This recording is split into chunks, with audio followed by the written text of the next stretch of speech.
welcome back to the Holistic Trauma Healing Podcast. It has been a minute. In fact, it has been 6 months since I have recorded and published an episode. And if you've been watching the videos of the Nourish Your Nervous System series, which are the first series of podcasts that I also released on YouTube as videos, then you might notice that my face looks a little bit different, that my face looks a little bit thinner. And that is, you're not hallucinating, that is real. So back in the last episode I published was June 28th, 2024. And around that time, I was also working with a functional medicine doctor, getting some labs done, some blood work drawn, and really trying to address the complete and utter burnout that I was in. For about 9 months previous to June of 2024, I was in a state of complete overwhelm, exhaustion, burnout, adrenal fatigue, collapse, call it whatever you want to call it, but I was just not feeling like my best self. I had gained a lot of weight that wasn't moving. I was not sleeping very well, despite the fact that I was using all kinds of things to try to help me sleep, including benzos again. And yeah, I just wasn't feeling good at all. And so I got some blood work done, got those results back, and sure enough, my blood work explained why I felt like shit. I was dealing with some low progesterone, very early perimenopause. I was also dealing with some blood sugar imbalance. So my cortisol was kind of wonky. I was in insulin resistance, which is kind of scary because insulin resistance is like pre-diabetes. And I just needed a lot of support. And so I started taking, I also was diagnosed with hypothyroidism. So I just needed a lot of support. And I started taking steps to balance my blood sugar. I started taking NP thyroid, which is a pharmaceutical grade desiccated thyroid. I started on a GLP-1 to help balance my blood sugar. And the thyroid combined with the GLP-1 has resulted in about a 50-pound weight loss since June of 2024. And yeah, I've really just been focusing on my health. And also, separately from my health, I made a massive pivot in mid 2024 and I started doing couples coaching. Not for the first time, but it's the first time I ever actually marketed myself as doing couples coaching. And I created a program called the Couples Communication Intensive. It is a 10-week, 90-minute sessions a week program for couples to come and learn how to up-level in their communication. And of course, because our communication and how we communicate is determined by the state of our nervous system, the work that I'm doing with couples mirrors the work that I do with my private clients in that we have to do a lot of nervous system work. We have to start practicing awareness and curiosity, both about ourselves, but also about our partner. We have to start learning how to give our partners the benefit of the doubt when we're communicating because sometimes we don't have the right words, but our intention is right. There's all kinds of stuff that goes into couples communication coaching, and I have loved it. I have found, I do love my one-on-one clients. Don't get me wrong. Of course, I love my group clients whenever I teach Feel Without Fear, but there is something about couples coaching that makes the work go faster, in my opinion. And I think it's because when you've got two people sitting on the screen with you, because of course all of my work is virtual, if you've got two people sitting on a screen with you who are there for the express purpose of improving their relationship, up-leveling their communication, creating more emotional intimacy and safety, then it goes faster because if one of the partners is bullshitting me, the other one is going to call it out. And so I have found in couples work that there is so much less bullshit. There's less avoidance, there's less resistance because that other person, your partner, is there in the session with you And you guys are kind of like sandpaper on each other. And the minute one of you displays a rough edge, the other one with their sandpaper comes along and like smooths that rough edge out in the form of like calling out what you're doing in a session or saying, yeah, my partner said this, but actually I have a different perspective of what happened. And it's been really magical. My favorite story from couples coaching so far is I had a couple in London who started to work with me after she had put a divorce ultimatum on the table. She had explicitly told her husband, I want a divorce. As it often happens, that kind of lit a fire under his ass. And he was like, I don't want a divorce. I'm willing to do whatever we need to do to try to fix our relationship. And she was like, well, I don't have much hope in this, but Lindsey is offering a 10-week couples communication intensive. We've done couples therapy in the past. It did not work for us. I don't want to do couples therapy again. I want to work with Lindsey. She was very specific. I want to work with Lindsey. And he agreed. He was willing to do anything. So they started working with me, and it was such an interesting dichotomy to be in because on the one hand, I had this divorce ultimatum on the table to work with. Like she had said, I want a divorce. She hadn't talked to a lawyer or filed any papers yet, but that was out there. And I had to honor that because previously in their relationship, she would collapse and shut down a lot. She did not feel like she had access to her power, her anger, her voice, her boundaries. So basically, she didn't have access to her authenticity. And in their conflicts, he would get really big and loud. He would yell, he would call names, he would cuss. And the louder he got, the more she shut down and the smaller she got. Well, the smaller she got, the louder he got. So they were in this dynamic where he was getting louder to be heard and she was shrinking and getting smaller to try to protect herself, which made him get even louder, which made her shrink even further. And that was why she wanted a divorce. They had not been able to figure out how to get out of this dynamic on their own. So I totally understand why she wanted the divorce. So I'm working with her, finding her power, finding her voice, finding her authenticity, putting her foot down and saying, I'm not doing this anymore. I'm done with this. But I also had to work with him. And what we discovered in our work together was that when she would shut down during conflict, that was poking his abandoned part big time. So he was registering her shutdowns as abandonment. And the way he was dealing with that abandonment was by protesting in really big ways, protesting in inappropriate ways, but in ways that make sense when you understand the context of his life story. And so I had to honor where both of them were at. And they were kind of in two completely opposite spaces for the first several weeks of our work together. And it would have been easier if she would have taken the divorce ultimatum off the table, but I wasn't about to ask her to do that. I've been working with this woman for 2 years prior on finding her power, finding her voice, embodying her boundaries. And she found her power and it came in the form of this ultimatum. So there was no way I was about to be like, okay, if you could just drop the ultimatum, that would make this so much easier for us. So I had to honor that. At the same time, I had to honor where he was at, which was feeling really insecure in his relationship, feeling abandoned and dealing with a lot of anxious attachment. And I'm really grateful and proud of myself for how skillfully I handled that situation.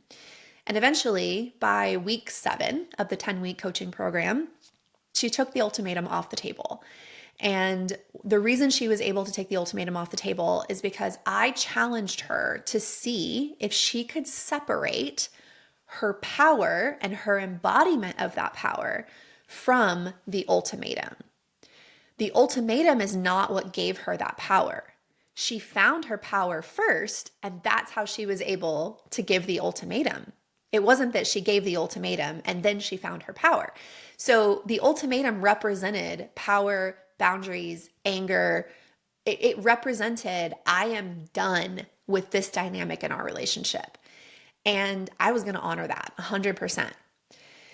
So by week 7, she was able to untangle the ultimatum from her power, and she took the ultimatum off the table. And now they are still working with me, but they say that they're on their second marriage. Their first marriage ended. That was what she was done with. She actually realized, I want to be with my husband. I don't actually want a divorce, but I don't want to be with him in the dynamic we were in previously. So they closed the door on their first marriage and they said, we're going to start a second marriage. And now we're in our second marriage. And I'm working with them on creating more safety, emotional intimacy, connection, boundaries, and authenticity in their second marriage. And that's just one story that I can give of the 10 to 12, I can't remember off the top of my head, but 10 to 12 couples that I've been working with thus far. So yeah, that's a little bit of what I've been up to. I've been taking care of my health, really, really focusing on my health. And I've been working with couples on communication and their nervous systems and approaching each other with curiosity and awareness, leading with vulnerability, leading from the heart, not leading with blame and shame and wounding, not leading with a trauma response, but leading with more authenticity and how that all shows up in their communication. So that's a bit of what I've been up to since the last episode of the podcast came out back in June. And if you're curious, if you haven't heard those episodes, you should go all the way back to episode 113 of the Holistic Trauma Healing Podcast, because that is where the Nourish Your Nervous System series starts, episode 113. So today in this episode, I am going to continue with the Nourish Your Nervous System series. It feels really important to me to continue what I started and actually finish it. And I'm grateful for the break that I had from the podcast. Summer is just not a good time to do podcasts. I'm like, I want to be outside frolicking in the woods and like gathering berries and foraging for mushrooms. I don't want to be inside recording podcasts. But now it's snowy and it's below freezing and we only have like 9 hours of daylight at this point. So it's the perfect time to get back to the podcast. So if you want to start the Nourish Your Nervous System series from the beginning, scroll back to episode 113, Nourish Your Nervous System. Everything is connected and you can start the Nourish Your Nervous System episodes and then come back to this one. In previous episodes, I've talked about how everything is connected. I have talked about physical nourishment and pleasure. I've talked about listening to your body and connecting to your body. And now we're just drilling it down even deeper. You are a complex human. You are not just your body. You're also not just a spiritual human, right? Like you are a spiritual being and you are a physical being. You're also an emotional being. You're also a mental being. Like you have a mind, and depending on how your mind is, if it's anything like mine, like I have a PhD in overthinking at this point, like my mind can be a scary place sometimes. You're also a relational creature, and your relationships and community with other humans is just as important as your relationship with yourself. It's just as important as taking care of your emotions. It's just as important as taking care of your body. It's just as important as nourishing the spiritual aspect of you. But in today's episode, I'm going to focus on nourishing ourselves mentally, mental nourishment.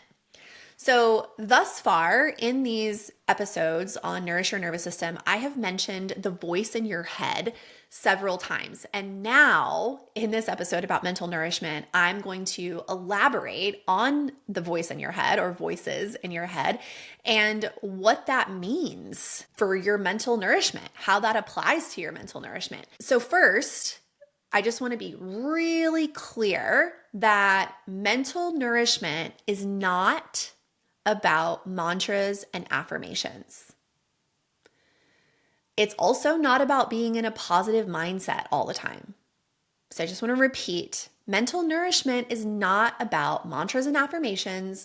It's also not about being in a positive mindset all the time. When your nervous system is already nourished and well regulated, mantras and affirmations are lovely. They're so lovely.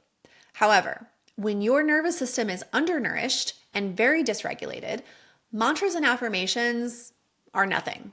They're meaningless. They're like lying to your body. Repeating, I am safe. I am at peace. I am safe. I am at peace. When you're triggered or going through a really dysregulating experience, doesn't actually make you feel safe. You can say it until you're blue in the face, but you're not actually feeling safe. You're just saying words. Because safety is not a cognitive or intellectual experience. Safety is a felt sense. You aren't safe because you think you're safe. You aren't safe because you tell yourself that you're safe. You are safe when you feel safe. And nervous system dysregulation is only present when safety is absent. Now, it is possible to have the intellectual understanding that you are safe and still feel unsafe. The absence of safety is actually inside of your body, right? We can look at our external environments pretty objectively sometimes and go, yeah, everything here is actually safe, but for some reason, I don't feel safe in my body. And the absence of safety is inside your body. It's not always because you're in an actually unsafe environment. The lack of a felt sense of safety can come up in response to thoughts too.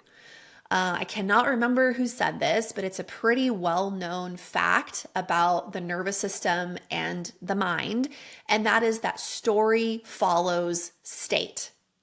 This means that our thoughts are more likely to be chaotic, anxious, and catastrophic when our nervous systems are super dysregulated. So the state of our nervous system is determining the story that we tell ourselves.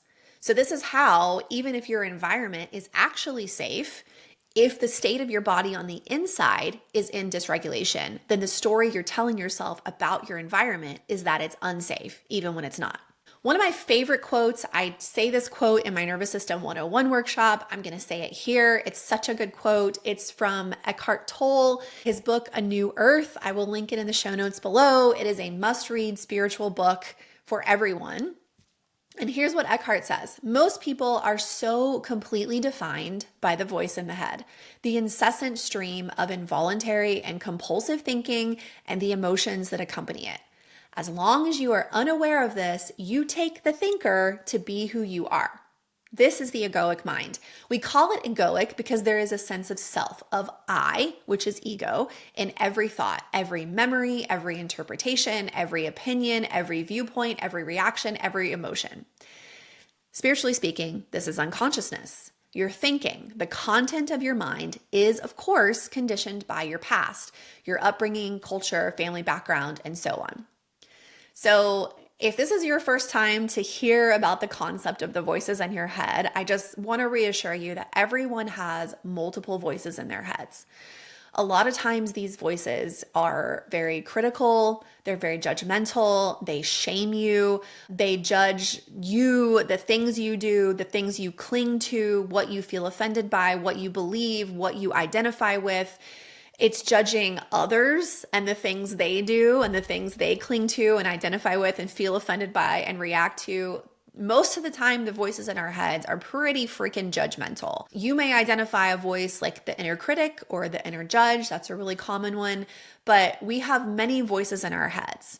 And the greatest thing that has helped me heal more than nervous system work and more than healing my brain of brain inflammation is being aware of the voice or voices in my head and the stories that they're telling.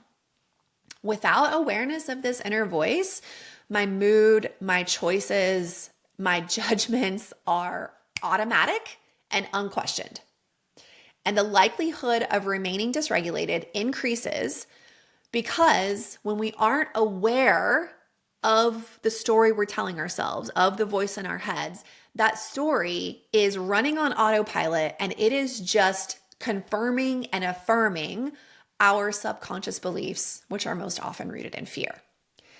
So when we act upon the beliefs that are dictated by the voices in our heads, it typically results in reactive behavior rather than a thoughtful response. So I'll give you a personal example.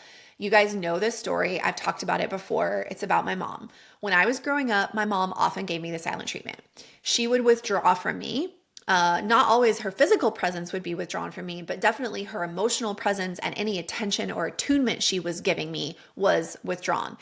And as a result of that, I became extremely sensitive to any communication cues she gave because I was so desperate to reconnect with her.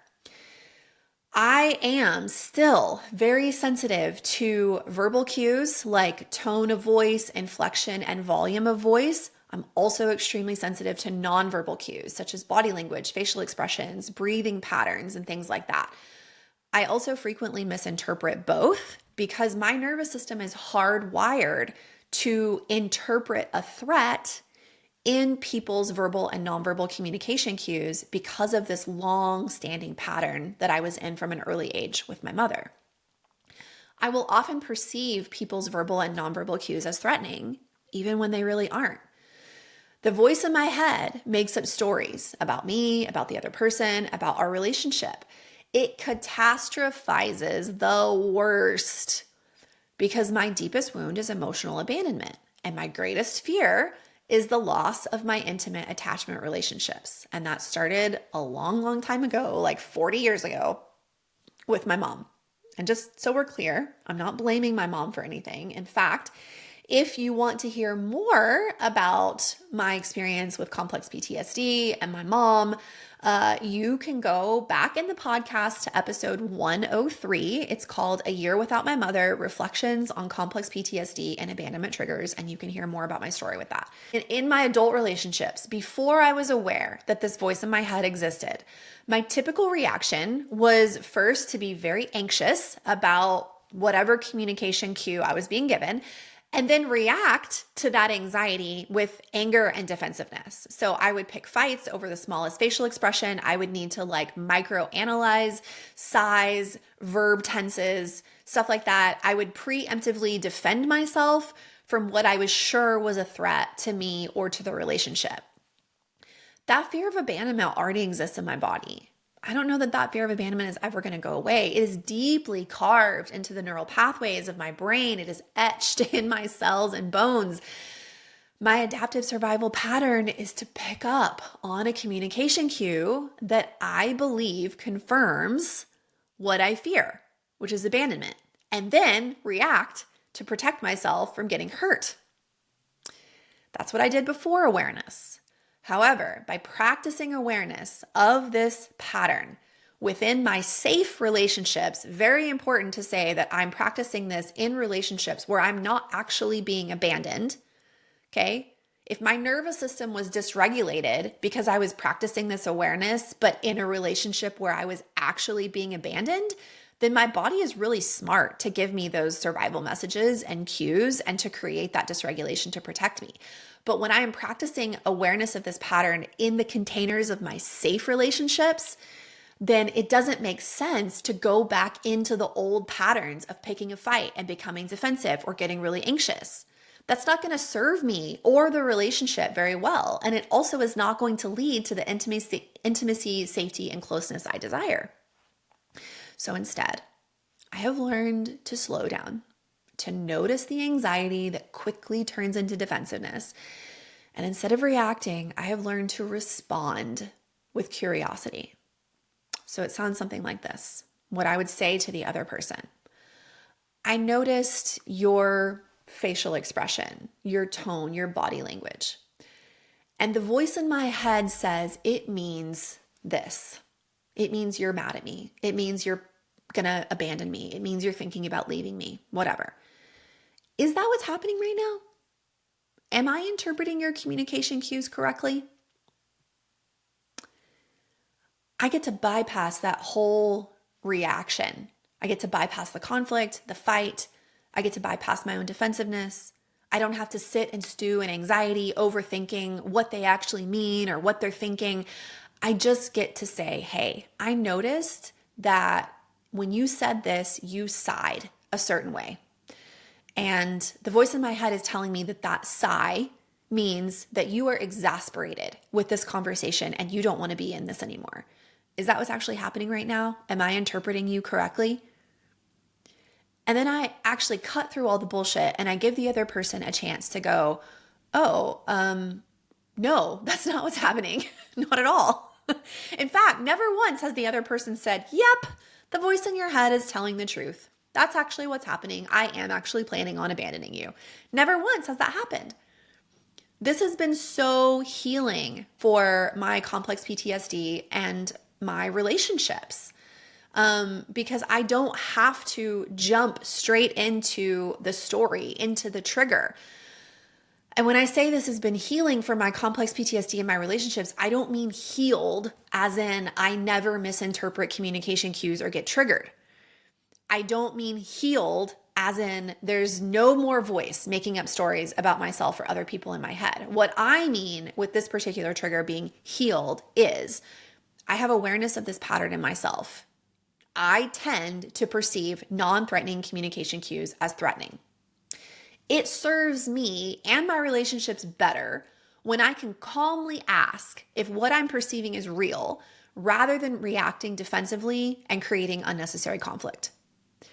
The ability to do this in real time, even when faced with big, fast emotions like anxiety and anger, underscores, emphasizes, proves why the practice of awareness is so crucial to self-healing and relational healing. So I realize that I've mentioned this in this podcast series, Nourish Your Nervous System, several times. It's actually the name of the first episode in the Nourish Your Nervous System series. Everything is connected. Because I have a holistic view of health and nourishment, I can't disconnect spiritual nourishment from physical nourishment, from mental nourishment, from relational nourishment, from ancestral nourishment. I can't disconnect those things because I'm not a whole person without all of those elements. However, being able to notice the voice in your head, practicing conscious awareness is a mental process. And it's a somatic process when I'm practicing awareness and noticing whatever sensations and feelings I'm experiencing inside my body. That's somatic awareness. What I'm talking about here is cognitive awareness, mental awareness, intellectual awareness. So being able to be in awareness of the voice in your head is the same as being able to be in awareness of whatever sensations you're experiencing. It is going to require you to slow the fuck down. It requires us to slow down and to notice the voice in our head, to notice the thought stream that's catastrophizing and going off the rails. Also to notice what sensations we feel inside of our bodies. And when we notice, we might identify what we're feeling as anger, fear, anxiety, sadness, whatever.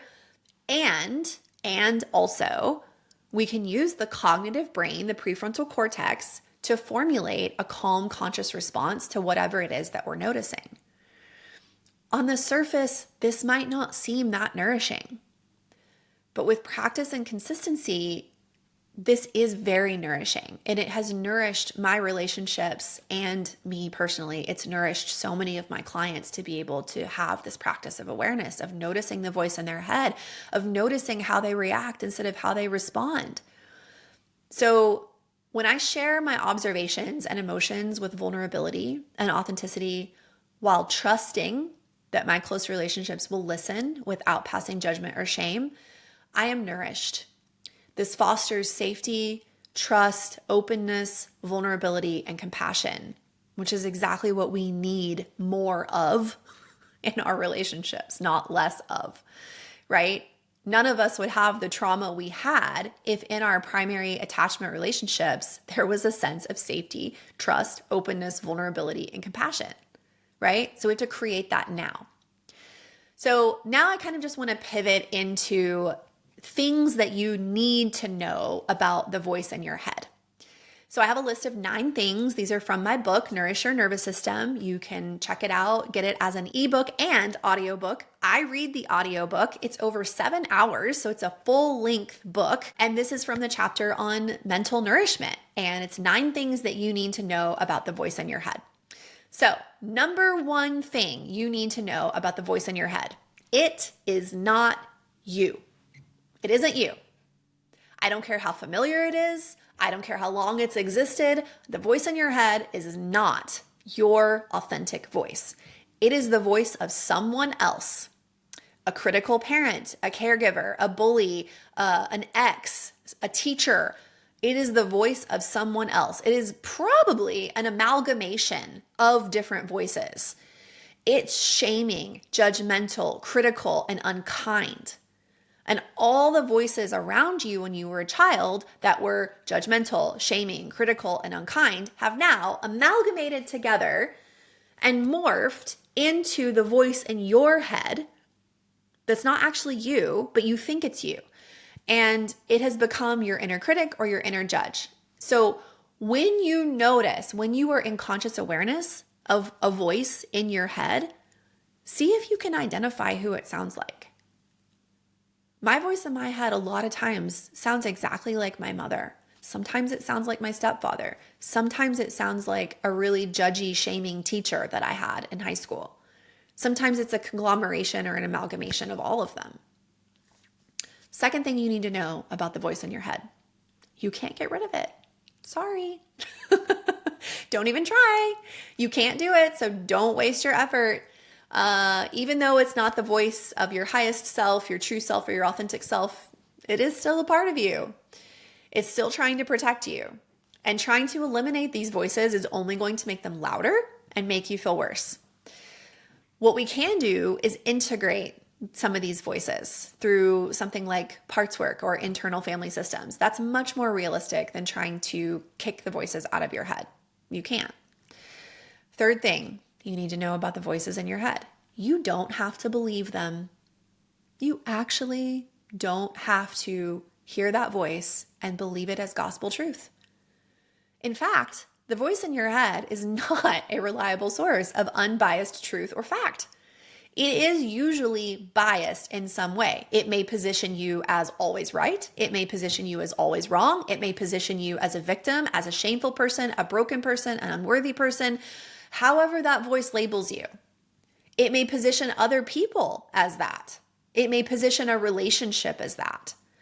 But you don't have to believe it. And that's the trap that so many people fall into, is that because they're not in conscious awareness of the voices in their heads, then when the voice comes and says something, they're not aware that it's even happening. It's the program that's running on autopilot in the background, and they just go with it.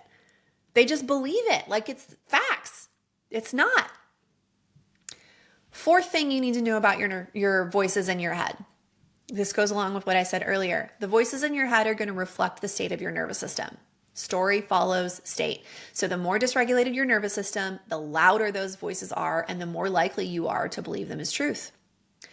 Number 5, you can notice the voices in your head curiously. In fact, if you're going to notice the voices in your head, I recommend pivoting into curiosity as soon as you possibly can.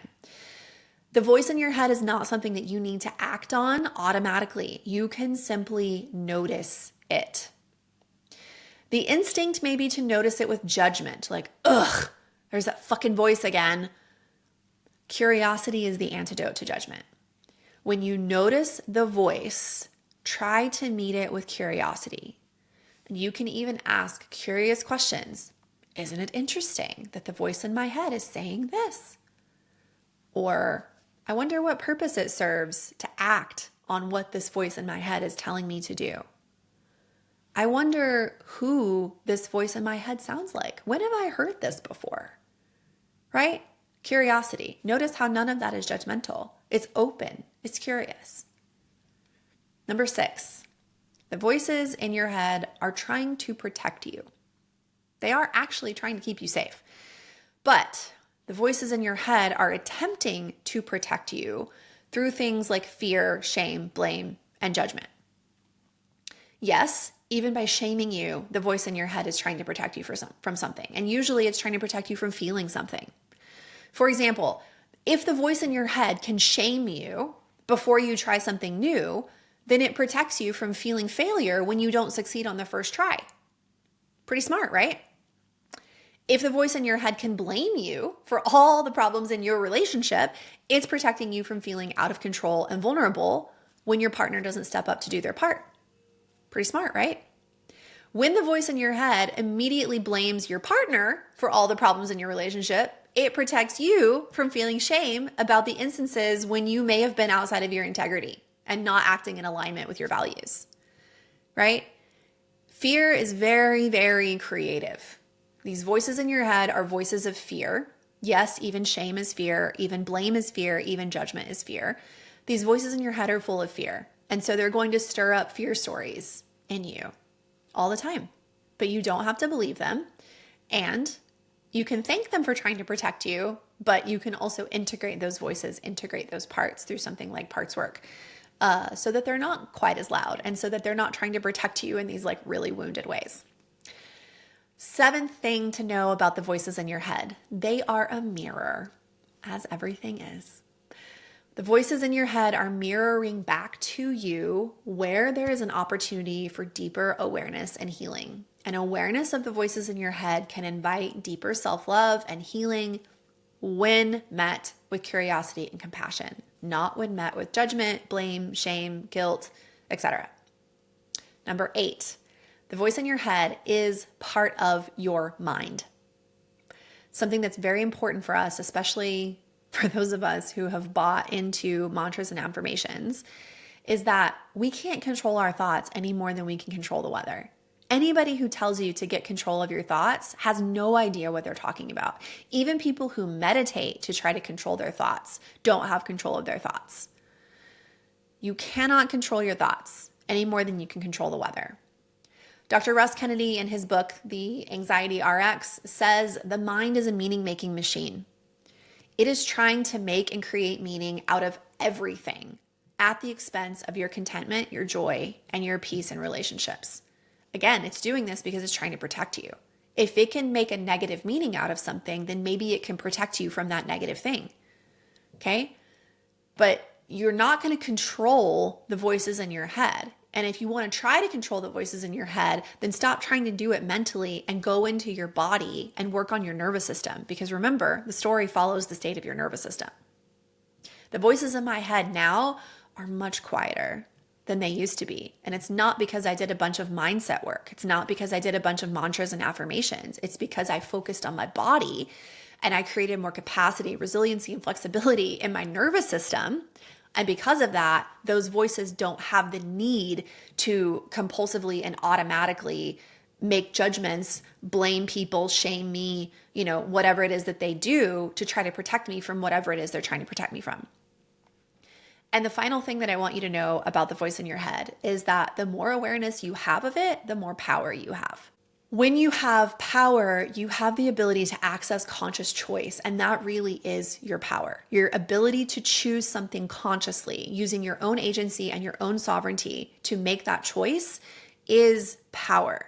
That's what it means to be empowered. It doesn't mean that you have like a bunch of money and a bunch of status or political power or something like that. It's being able to access your conscious choice and use your agency and sovereignty to make that choice. So from awareness, from a place of awareness, you can choose if you're going to believe the voice and act on it, or if you're going to challenge it with curiosity. When you are stressed or triggered, becoming aware of the voice in your head and the stories it's creating is going to benefit you far more than repeating mantras or affirmations. You don't need to lie to yourself anymore. If you're not feeling safe, you're not feeling safe. Don't try to tell yourself you're feeling safe when you're not. Awareness also gives you mindful moments to consciously choose what's going to nourish you, what's aligned with your values and your authenticity, rather than unconsciously choosing and going right back into your adaptive survival patterns. When it comes to our mental nourishment, the phrase garbage in, garbage out makes the most sense to me. So in addition to having awareness of the voice in your head, having awareness of your body, practicing curiosity instead of judgment, all of that, which are actually cognitive processes, mental nourishment also includes being mindful of what's coming in to your mind. What are you consuming on social media? What are you watching in the news? What are you watching on TV? What are you filling this with? Because whatever you're filling this with, it's not neutral. The things that you fill your mind with aren't neutral. They are either benefiting and supporting the life you desire to create, or they're infiltrating your subconscious and perpetuating dysfunction and dysregulation. So something that I stopped doing 2 decades ago, actually, is I don't watch the news, ever, at all. I do not watch the news. In 2022, I shared on my Instagram profile that I enjoy living a no news life. And naturally the comments blew up. And of course people are shaming me. It must be such a privilege not to care what's happening in the world. Some of us have to care. Or it's very irresponsible. We have a responsibility to stay informed about what's happening. Or my favorite, this is clearly your whiteness talking. There are people literally dying and you can't be bothered to care. Okay? That's the kind of pushback that I get whenever I say I don't watch the news. I shared a post about this. Those were some of the comments I got, actually. Like literally, I copied and pasted those comments into my notes. Other people commented on that post that they feel guilty for not watching the news, even though that they admit the news has caused them a lot of unhappiness and anxiety and hopelessness. I don't feel guilty for not consuming news. I don't think that's something worth feeling guilty on. In 2006, my husband and I canceled our cable TV subscription, and with it, all sources of news disappeared. Now, we didn't have iPhones back then, and we didn't have Instagram. So now I get news when I'm just like scrolling my Explorer page and Instagram. I will get pieces of news, but I usually just scroll straight past them. I don't stay on them. I just choose. Like, I cannot be bothered with that. I have enough going on in my life that is actually enriching and nourishing to me, that devoting my time and energy to trying to know everything that's going on in the world just like doesn't make sense to me. And if that's privileged or irresponsible to you, fine. I accept that you think that about me. In 2006, after we canceled our TV cable subscription, we also removed the TV from our living room. So we also haven't had a TV in our living room in almost 20 years. And this was a very intentional choice. It wasn't based in any sort of responsibility to others to stay informed, but we felt that removing the TV and canceling cable was a responsibility that we had to each other and to our kids to maintain a peaceful, regulated, connected home. One of my pet peeves is when we visit other people who have TVs in their main gathering spaces and they have it on, and it feels very difficult to connect and focus on each other. And so if you feel guilty for not watching the news, this is an invitation to be curious about that guilt. What's the story underneath that? What is the voice in your head saying about you not watching the news? Isn't that interesting? Can you release that story? In my opinion, no headline or story is more important than your regulated nervous system or your responsibility to protect your own energy. And yes, you do have a responsibility to protect your own energy. If you are not resourced enough in your body to care for your own body and your own mind and your own spirit and your own emotions, then you're not resourced to care about what's happening elsewhere in the world, period. And even if you are resourced to care about all of those things in your own body, you are not obligated to use those resources to care about stuff on the news that you have no control over. Okay? There's nothing you can do about the headlines anyway. Being informed is not the same as helping. Being informed is not the same as helping. Maybe our choice, my choice, not to consume the news is a privilege. Fine. Fine. But to me, it is a rebellious act of energetic self-protection. It is a sovereign choice not to be high on my own fucking stress hormones all the time or trying to control things I can't control. And my choice not to consume the news is the surrendering of the illusion that being informed equals helping. I want to share some more comments from that Instagram post just in case you have already adopted the no news life, but you still feel kind of guilty about it. So here's what some people said. Watching the news made me feel sick in every way. I stopped several years ago and have been shamed a million times for it. And frankly, I don't give a crap. It's not healthy for me. End of story. Yes. I don't have the time, energy, or mental focus to keep up with the news, and I often feel embarrassed when I don't know what others are talking about. I'm afraid of being judged as being selfishly privileged when my life is already overwhelming as it is. I think that's the thing that people who shame other people for their privilege like really don't consider is like, regardless of their gender or their race or their socioeconomic status, like everybody has fucking problems. Everybody's life is hard in some way. And so like emotionally, I don't think any of us have privilege. I don't. I think privilege is fucking bullshit. Last quote I'll share. Watching the morning news worsened my anxiety as a mom of 3 young kids. My main job right now is with them. I haven't watched the morning news in probably 5 years.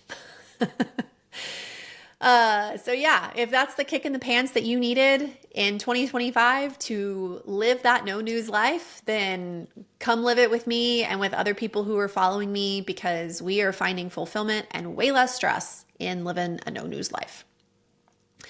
One of the other things I want to talk about when it comes to mental nourishment, because so many of us are on social media, is we need to bring consciousness to who we're following on social media. One of the things that I think I have done really well from the beginning of my Instagram journey is being really conscious of who I follow and what content I consume. As of right now, I have about 98,000 Instagram followers, and yet I follow fewer than 40 accounts.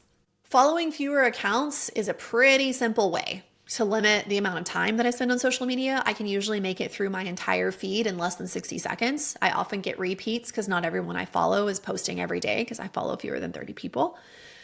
When I reopen the app, I see posts I've already seen. It reduces my desire to keep scrolling just to see more of the same. I don't know if you know you can do this, but you can. In your settings, you can turn off Instagram's ability to suggest posts or accounts that you might like. I don't want Instagram suggesting posts or accounts that I might like. I don't want Instagram suggesting content to me. Like, I don't give a shit, honestly. So I encourage you to bring consciousness and awareness and intentionality to what you're consuming on social media. And if you follow thousands of people, this might be really time consuming, but I would encourage you to do it anyway. Go through the accounts that you follow. Be present in your body as you go through each one and ask yourself, how do I feel in my body when I see this content? Does this account, does this content, does this person align with my values and my authenticity? Is it supportive of my peace and well-being? Is this content truly nourishing me? I bet you've never scrolled through your social media feed and asked that question. Is this content truly nourishing me? Then notice what comes up. If you feel dysregulated, that's excellent feedback. If you have feelings of shame, comparison, jealousy, not being enough, also really great feedback. Unfollow, clean up your feed, and you will clean up your mind and your nervous system. Okay? I hope you have enjoyed this episode on mental nourishment. As a reminder, you can find my ebook and audiobook at lindseylockett.com/nourish. I am so grateful to be back in the podcast and to finish this Nourish Your Nervous System series. I hope you've enjoyed this episode and found it helpful, and I will talk to you in the next episode. Thank you so much for listening all the way to the end of this episode. Stay in touch with me by joining my email list at lindseylockett.com/email. And feel free to follow along on Instagram at I am Lindsey Lockett. Finally, you can check out all of my offerings, including courses, private coaching, and workshops on my website at lindseylockett.com.